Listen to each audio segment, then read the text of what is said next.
Assalamualaikum warahmatullahi wabarakatuh. Halo semua, perkenalkan nama aku Armalia Putri Gemilang dari Universitas Riau. Di sini aku akan menjelaskan mengenai implementasi algoritma XGBoost dan analisis sentimen pada data web scraping ulasan Spotify di Play Store. Nah, sebelumnya kalau kalian mau tahu gimana caranya web scraping dan gimana pengolahan data sebelum dilakukannya algoritma XGBoost ini, kalian bisa tonton video teman-temanku yang akan aku letakkan di description box ya. Nah, jadi apa aja sih yang aku bahas pada video aku kali ini? Pastinya sebelumnya aku akan jelasin dulu apa itu XGBoost, apa tujuan dan karakteristik XGBoost, apa itu analisis sentimen, dan kenapa aku menggunakan algoritma XGBoost pada analisis sentimen ini. Lalu aku akan menyusun dan mengevaluasi model dari algoritma XGBoost, dan yang terakhir aku akan memberikan visualisasi seperti word cloud dari analisis sentimen positif dan negatif. Serta pastinya aku akan menginterpretasi hasil dari model dan visualisasi-visualisasi yang akan aku berikan. Jadi tonton sampai akhir ya. Kalian udah tahu belum sih apa itu XGBoost? Jadi, XGBoost atau Extreme Gradient Boosting adalah sebuah algoritma machine learning yang efektif dalam menganalisis data. Nah, XGBoost ini menggunakan teknik yang dinamakan ensemble learning, yaitu menggabungkan prediksi dari beberapa model untuk meningkatkan kinerja keseluruhan. Pendekatan ini berbasis pada teknik boosting, di mana model-model lemah atau weak learners biasanya berupa pohon-pohon keputusan atau decision trees yang sederhana lalu digabungkan menjadi model yang kuat atau strong learner. Lalu apa aja tujuan dari XGBoost? Nah, tujuan dari XGBoost ini yang pertama adalah meningkatkan akurasi prediksi dengan membangun model yang kuat dari beberapa model yang lemah, misalnya decision tree sederhana.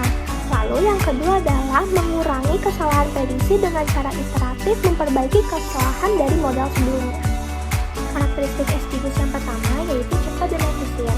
Algoritma XGBoost ini lebih cepat dibandingkan ada boost maupun gradient boosting. Yang kedua adalah overfittingnya rendah, karena ada fitur regularisasi L1 dan L2 untuk mengontrol kompleksitas model. Yang ketiga yaitu bisa dipakai di dataset kecil maupun besar. Yang keempat, cocok untuk data tabular, contohnya data hasil scraping seperti komentar, likes, and rating. Yang kelima adalah support untuk missing value. Artinya, XGBoost ini bisa menangani data yang tidak lengkap. Nah, selanjutnya beralih ke analisis sentimen. Apa sih analisis sentimen itu? Analisis sentimen adalah proses untuk memahami perasaan, opini, atau sikap seseorang terhadap suatu topik berdasarkan teks yang mereka tulis. Biasanya diambil dari media sosial, ulasan produk, komentar, atau forum online. Tujuannya adalah untuk mengetahui apakah isi dari suatu teks bernada positif, negatif, ataupun netral. Nah, terus kenapa aku menggunakan algoritma XGBoost untuk analisis sentimen ini? Kenapa aku tidak menggunakan AdaBoost, Gradient Boosting, atau bahkan GBM? Alasan yang pertama, karena XGBoost ini lebih stabil di dataset kecil hingga menengah. Dataset 1000 komentar itu termasuk dalam ukuran dataset yang kecil hingga menengah. XGBoost bisa memaksimalkan performa dengan fine-tuning tanpa mudah overfitting. Yang kedua, efisiensi waktu. XGBoost jauh lebih cepat dalam pelatihan dibandingkan AdaBoost dan bahkan bisa mengalahkan GBM di data kecil. Yang ketiga, handling missing data lebih baik. Seperti yang kita tahu, komentar hasil scraping itu seringkali mengandung noise, seperti kata tidak penting, typo, dan kosong. Nah, XGBoost ini bisa menanganinya lebih baik dibandingkan model-model yang lain. Yang keempat adalah lebih cocok untuk fitur campuran seperti teks plus numerik. Dataset dengan fitur teks seperti TF-IDF dan angka seperti like, rating bisa langsung ditangani XGBoost tanpa perlu transformasi yang kompleks seperti GBM. Nah, daripada berlama-lama, yuk kita langsung melihat implementasi dari XGBoost ini. Nah, jadi di sini kita sudah memiliki datanya yang aku simpan dalam format CSV dengan nama hasil teks analisis data ulasan Spotify. Lalu kita akan memanggil 5 data teratasnya. Di sini ada review text 1, dan lain sebagainya. Jadi data ini itu sebelumnya sudah melalui pengolahan seperti lowercase, mengubah kata tidak baku menjadi baku, remove numbers, remove punctuation, tokenisasi, remove top words, stemming, dan lain sebagainya. Lalu kita juga sudah menghitung nilai TF-IDF-nya dan didapatkanlah tabel ini. Nah, label teks di sini itu bukan analisis sentimennya, tetapi semakin tinggi nilai TF-IDF-nya menunjukkan kata yang sering muncul dalam dokumen berada pada komentar itu. Artinya semakin tinggi nilai TF-IDF-nya itu, maka dikatakan positif, bukan berarti kata itu berkonotasi positif. Lalu label rating ini didapatkan dari rating yang kita dapat sebelumnya dan sudah dikategorikan bahwa 1-2 itu negatif, 3 netral, dan 4-5 itu positif. Nah, terus gimana nih cara kita membangun XGBoost-nya? Pertama, kita perlu menginstal dulu XGBoost dan scikit-learn. Jadi, scikit-learn ini merupakan library utama untuk machine learning di Python. Lalu selanjutnya kita mengimport XGBoost XGB, lalu sklearn model selection-nya yaitu cross-fault score, cross-fault predict, dan stratified key fault. Lalu sklearn matrix-nya yaitu nilai akurasi, presisi, recall, dan classification report. Lalu sklearn preprocessing-nya yaitu label encoder. Sebelumnya kita pisahkan dulu nih nilai X dan Y-nya. Nilai X yang kita gunakan adalah nilai TF-IDF dan nilai Y-nya adalah nilai dari label rating yang kita dapat dari ulasan Spotify. Selanjutnya kita ubah label menjadi angka menggunakan label encoder. Lalu kita siapkan model XGBoost. Nah, use label encoder false ini maksudnya adalah XGBoost versi lama menggunakan label encoder bawaan, sehingga dengan menggunakan false kita bisa pakai label encoder dari sklearn seperti label encoder itu. Lalu eval metriknya yaitu mlog-loss, yaitu artinya multi-class logarithmic loss, yang cocok untuk klasifikasi dengan lebih dari 2 kelas atau multi-class. Selanjutnya untuk cross validation-nya kita menggunakan stratified k-fold agar seimbang antar kelasnya. Di sini ada n-splits 5, artinya data akan dibagi menjadi 5 bagian atau folds, lalu model akan dilatih 5 kali, setiap kali memakai 4 fold untuk training dan 1 fold untuk testing. Lalu ada subfold true, ini artinya data diacak terlebih dahulu sebelum dibagi menjadi fold. Lalu ada random state 42, ini untuk menjaga hasil tetap konsisten setiap kali dijalankan. Terus di sini kita bisa lihat nilai Y-nya yaitu label rating. Lalu untuk membuat Y prediksi, kita buat cross-fault predict yaitu model X Y encoded yang sudah dikodekan sebelumnya, lalu cross validation. Lalu untuk menghitung metrik evaluasinya, di sini untuk akurasinya kita beri nama SEC, yaitu akurasi skor menggunakan Y encoded dan juga Y prediksi. Lalu untuk presisinya juga menggunakan Y encoded, Y prediksi, dan average. Makro di sini itu artinya menghitung metrik untuk tiap kelas secara terpisah, lalu rata-ratakan nilai dari semua kelas. Lalu untuk recall-nya kita juga menggunakan Y encoded, Y prediksi, dan average. Lalu reportnya yaitu classification underscore report menggunakan Y encoded, Y prediksi, dan menggunakan target names Lie classes. Lie classes ini dipakai agar nama kelas misalnya positif, negatif, dan netral itu muncul dengan benar, bukan hanya angka 0, 1, dan 2. Selanjutnya adalah tampilkan hasil. Di sini nilai 4 artinya menampilkan 4 angka di belakang koma. Lalu didapatkanlah nilai akurasi, presisi, recall, dan lain sebagainya. Dapat terlihat nilai akurasinya adalah 66,5%, artinya dari 1000 ulasan sebanyak 665 ulasan berhasil diprediksi dengan benar. Lalu nilai presisinya dapat kita lihat 0,5362. Artinya rata-rata model cukup tepat, sekitar 53,6% dalam menebak label.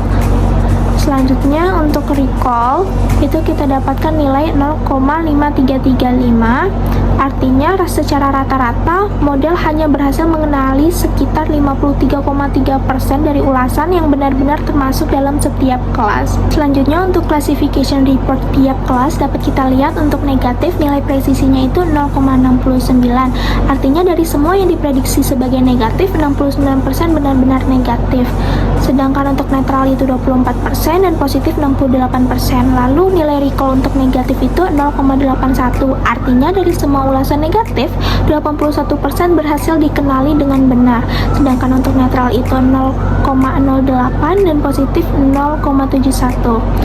Lalu kesimpulannya, untuk negatif, model cukup bagus mendeteksi ulasan negatif.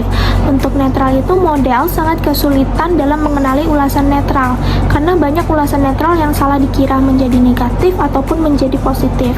Dan untuk positif itu, kinerja untuk kelas positif juga cukup baik dan seimbang antara presisi dan recall-nya. Kita juga bisa melihat akurasi per fault-nya dengan cara from sklearn model selection, import cross-fault score, lalu scores-nya menggunakan cross-fault score dari model, X, Y encoded, cross-validation, dan score-nya menggunakan akurasi, lalu kita print akurasi per fault dan rata-rata akurasinya, didapatkanlah akurasi per fault-nya yaitu 0,68, 0,65, 0,64, 0,67, dan 0,685 dengan rata-rata akurasinya 0,665. Nah, selanjutnya kita juga mau nih menampilkan confusion matrix-nya. Jadi di sini from sklearn matrix kita import confusion matrix dan confusion matrix display-nya agar dapat ditampilkan. Lalu import matplotlib pyplot SPLT ini untuk menampilkan grafiknya. Lalu kita buat confusion matrix-nya dengan kita namai CM dengan membandingkan Y encoded dengan Y prediksi. Lalu kita tampilkan dengan confusion matrix display yaitu confusion matrix yang kita sudah namai CM tadi, dan display labels LA classes. Ini itu maksudnya menampilkan label asli misalnya negatif, netral, dan positif sebagai nama sungguhnya. Lalu kita beri warna biru dan kita beri judul confusion matrix dari cross validation. Lalu dapat kita lihat hasilnya seperti ini. Nah, untuk label negatif, dari 478 ulasan yang sebenarnya negatif, sebanyak 325 berhasil diklasifikasikan dengan benar. Sedangkan 18 ulasan negatif diprediksi sebagai netral dan 75 malah diprediksi sebagai positif. Ini menunjukkan bahwa model cukup andal untuk mendeteksi ulasan negatif meskipun masih terdapat kesalahan prediksi, terutama ke kelas positif. Lalu kita lihat untuk label netral, dari total 148 ulasan netral, hanya 12 yang berhasil diprediksi dengan benar sebagai netral. Sebanyak 82 justru diklasifikasikan sebagai negatif dan 52 lainnya sebagai positif.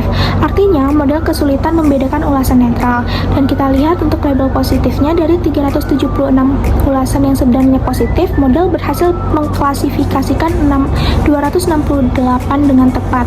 Tapi 87 ulasan positif dikira sebagai negatif dan 21 diprediksi sebagai netral. Lalu kita mau lihat nih visualisasi dari distribusi sentimennya. Jadi kita perlu mengimport matplotlib pyplot SPLT tadi untuk menampilkan grafiknya. Lalu kita hitung distribusi labelnya dari data TF-IDF dan kita ambil label ratingnya.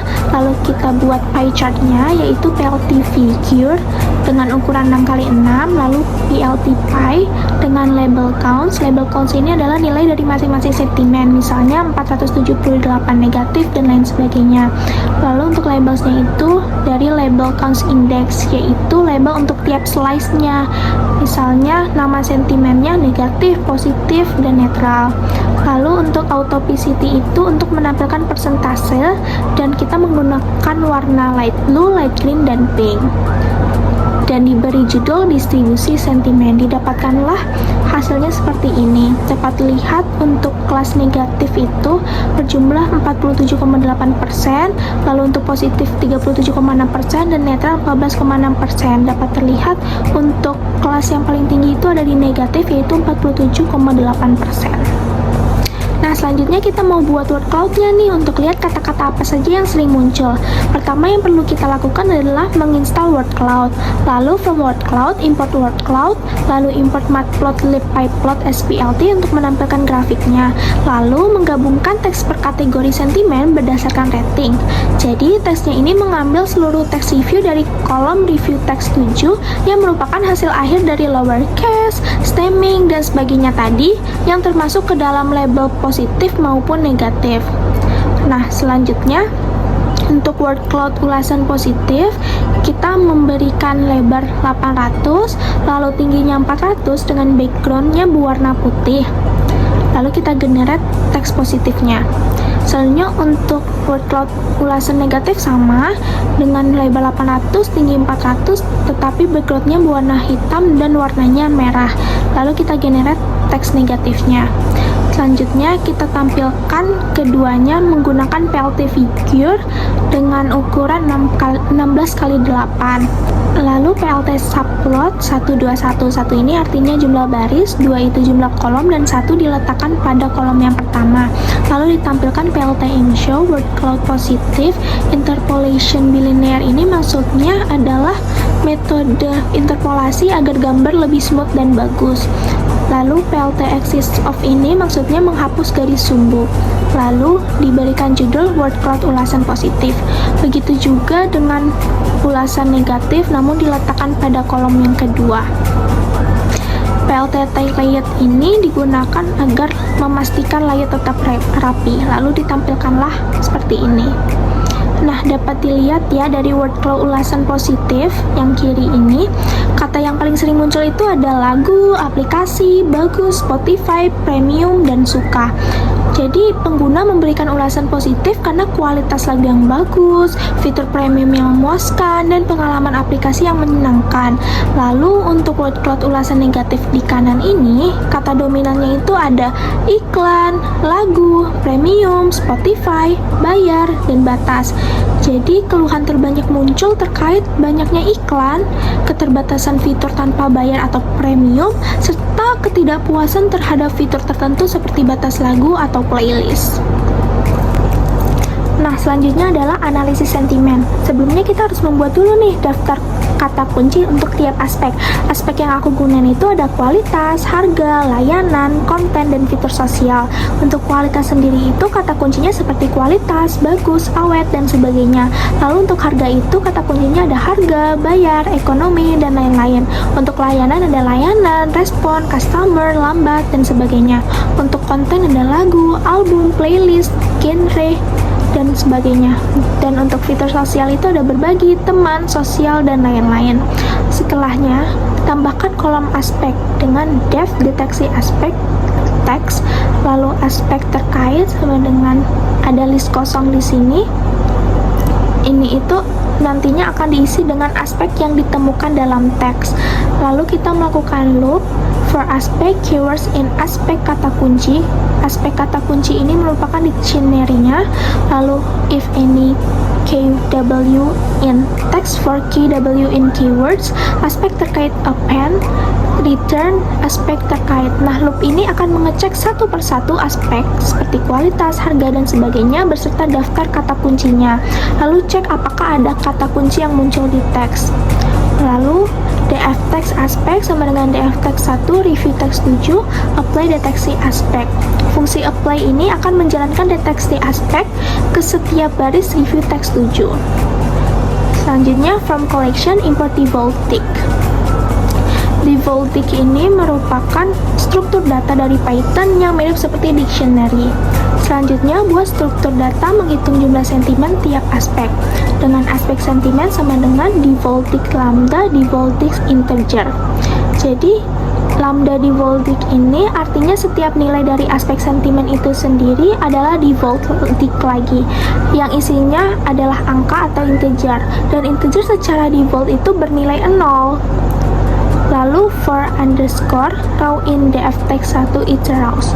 Iterrows ini digunakan untuk membaca data frame baris demi baris. Lalu untuk for aspect in row aspect ini adalah list dari aspek yang terdeteksi dalam satu review, contohnya kualitas, harga, dan sebagainya. Loop ini akan ambil satu persatu aspek yang muncul di review tersebut. Lalu aspek sentimen, aspek row rating sentimen tambah sama dengan 1. Nah, ini itu adalah sentimen hasil analisis dari review tersebut. Bisa positif, negatif, ataupun netral.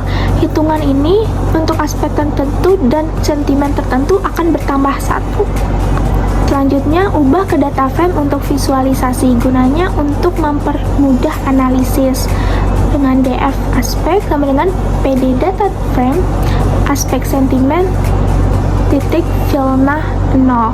Nah, filna 0 ini memastikan tidak ada nilai kosong. Selanjutnya, transpose agar aspek di sumbu X.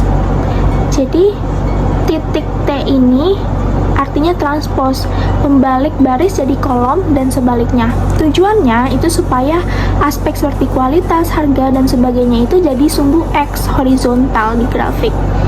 Selanjutnya, kind bar. Itu bar artinya jenis grafik batang, state-nya true, itu berarti batang akan ditumpuk. yaitu positif, negatif, jadi satu blok di atas aspek yang sama. Selanjutnya fixed size 10,6 itu artinya ukuran grafik 10 inch lebar dan 6 inch tinggi. Lalu color maps-nya itu menggunakan set 3. Selanjutnya judul PLT title-nya distribusi sentimen per aspek produk. Lalu untuk sumbu Y judulnya jumlah ulasan dan sumbu X itu aspek. Lalu PLT X rotation sama dengan 0 ini artinya agar aspek itu horizontal. Lalu PLT legend title sama dengan sentimen. Ini itu legend untuk kasih tahu warna mana untuk sentimen apa. Lalu PLT tag layout itu agar semuanya bisa pas dan gak kepotong. Selanjutnya itu ditunjukin dengan plt.show. Nah, didapatkanlah hasil visualisasi seperti ini. Dapat dilihat untuk konten itu mendapat jumlah ulasan terbanyak, didominasi oleh sentimen negatif, tetapi perbandingannya sangat tipis dengan yang positif. Ini tuh menunjukkan bahwa lebih banyak pengguna yang kurang puas dengan konten yang disediakan. Lalu untuk kualitas, itu tuh banyak ulasan yang bernada positif, namun cukup signifikan juga dengan yang negatif. Ini tuh menunjukkan ada apresiasi terhadap kualitas tapi juga beberapa keluhan. Lalu untuk harga, itu mayoritas ulasan bersentimen negatif, menunjukkan ketidakpuasan pengguna terhadap harga atau sistem langganannya. Lalu untuk layanan didominasi oleh sentimen negatif juga. Artinya banyak keluhan terkait fitur layanan atau pengalaman oleh pengguna. Terus yang terakhir itu untuk fitur sosial paling sedikit dibahas, namun cenderung bernada negatif. Mungkin karena fitur ini kurang menonjol atau tidak memenuhi ekspektasi dari para pengguna.